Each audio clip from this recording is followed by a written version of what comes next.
my name is Luis Fernando Luna, and today I will present my research entitled Plant Tissue Culture in Selected Cactaceae Species and Bioactive Compounds Against Human Disease. This project will focus on the micropropagation of Pyrrhocactus pilosus and the study of the secondary metabolites, particularly the flavonoids and phenolic acids, because of their potential pharmaceutical applications. Throughout this presentation, I will explain the objective, the methodology, the biological importance of these compounds, and the expected outcomes of this research. Now, the main objective of this research is to evaluate the in vitro growth and development of Pyrrhocactus pilosus under different growth regulator conditions in order to optimize its micropropagation. In addition, we aim to analyze the secondary metabolites produced by this plant using the HPLC coupled with the UV detection, that is the high-performance liquid chromatography with the ultraviolet detection. Specifically, our objectives are to optimize the micropropagation protocol of this plant, evaluate plant growth under different culture conditions, and to identify the bioactive compounds with potential pharmaceutical applications. It summarizes the main flavonoids reported in Pyrrhocactus species. Among these, the compounds like, for example, quercetin, camphorol, and rutin are particularly important because they possess strong antioxidant and anti-inflammatory properties. These compounds have attracted considerable interest due to their potential applications in pharmaceuticals, nutraceuticals, and functional foods. For example, the quercetin is widely recognized for reducing oxidative stress and inflammation, while camphorol also shows a promising anti-cancer property. Because of these biological activities, flavonoids are considered valuable targets for future research. Besides the flavonoids, Pyrrhocactus pilosus also contains several phenolic acids. These compounds are well known for their antioxidant activity, antimicrobial properties, and also the anti-inflammatory effects. Therefore, they have potential applications in the industries, like for example the pharmaceutical, cosmetic, and the food industries. But in this research, we're going to focus more on the flavonoids. This flowchart summarizes the methodology used in this study. The work begins with healthy in vitro shoots, or Pyrrhocactus pilosus. These explants are transferred to Mauritian's cook culture medium, supplemented with different concentrations of plant growth regulators. During the culture period, plant growth regulators is monitored and measuring the shoot development and the recording morphological changes of the plant.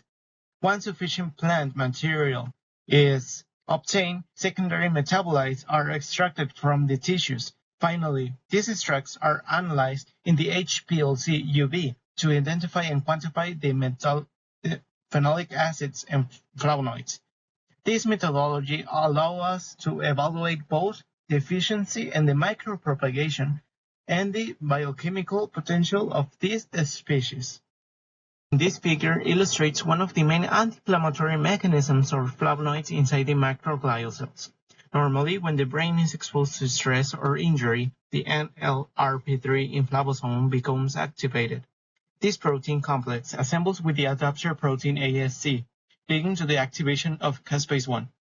Caspase-1 then converts pro-interleukin-1 beta into the active interleukin-1 beta, one of the strongest inflammatory cytokines. Camphorol and apigenin interrupts this process by preventing the oligomerization. Furthermore, the apigenin blocks the SYK and the PYK2 signaling pathway required for the inflammasome activation. As a result, the inflammation is reduced. Well, next. It's inhibiting the inflammasome. Flavonoids regulate several intercellular signaling pathways. Camphorol, quercetin, and rutin inhibit the movement of NF-kappa beta and STAT3 into the nucleus. Then, the transcription factors normally activate genes responsible for inflammation. In addition, flavonoids suppress the MAPK and the PI3K, AKT signaling pathways. Consequently, inflammatory mediators such as the TNF-alpha, the interleukin-6, COX-2, and the inols are produced at much lower levels. This reduces microglial activation and limits the chronic inflammation. Other important protective mechanisms involve the activation of the NRF2 pathway. The NRF2 pathway is a transcription factor that regulates the antioxidant defenses. After activation of biflavonoids, NRF2 enters the nucleus and binds to antioxidant response elements in the DNA.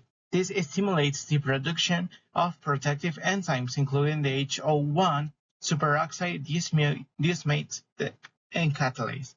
These enzymes eliminate reactive oxygen species and protect cells against oxidative damage.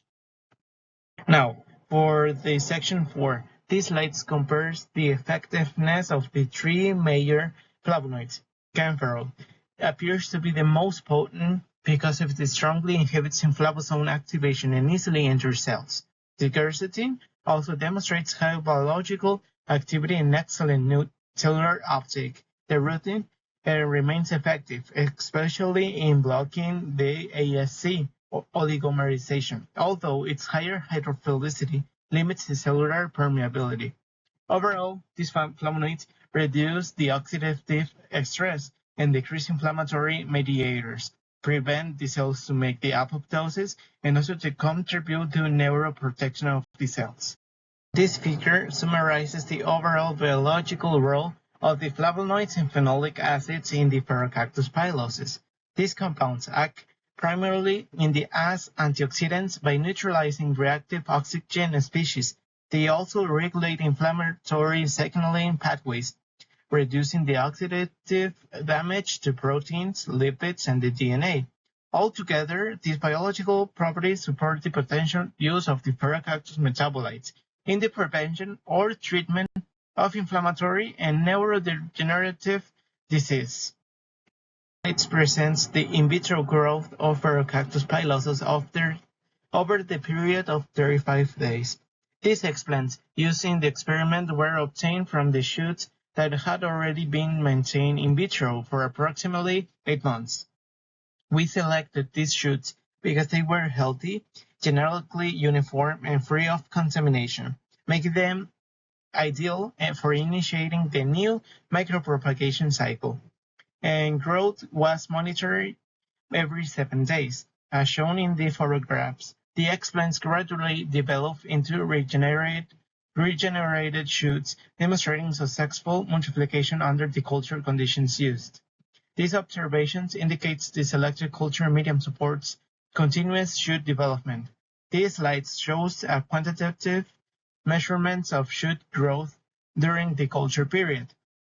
Initially, these explants measure approximately 2 millimeters. Throughout the experiment, they gradually increase in size, reaching approximately 5 to 6 millimeters. The measurement confirmed that the explant remained viable and continued growing under in vitro conditions. This information will later be used to compare the effects of different plant growth regulators on shoot development. For last, in conclusion, Paracactus pilosus represents a promising source of bioactive secondary metabolites with important pharmaceutical potential. Micropropagation provides an efficient and reliable method for producing healthy and genetically uniform plant material. The HPLC UV analysis will allow us to identify and quantify flavonoids, phenolic acids to produce under different culture conditions. Ultimately, this research may contribute to the development of natural compounds with antioxidant and anti-inflammatory properties. They could be useful in the prevention or treatment of human disease. This is the end of my presentation. Thank you very much for your attention, and I will be very happy to answer to your questions.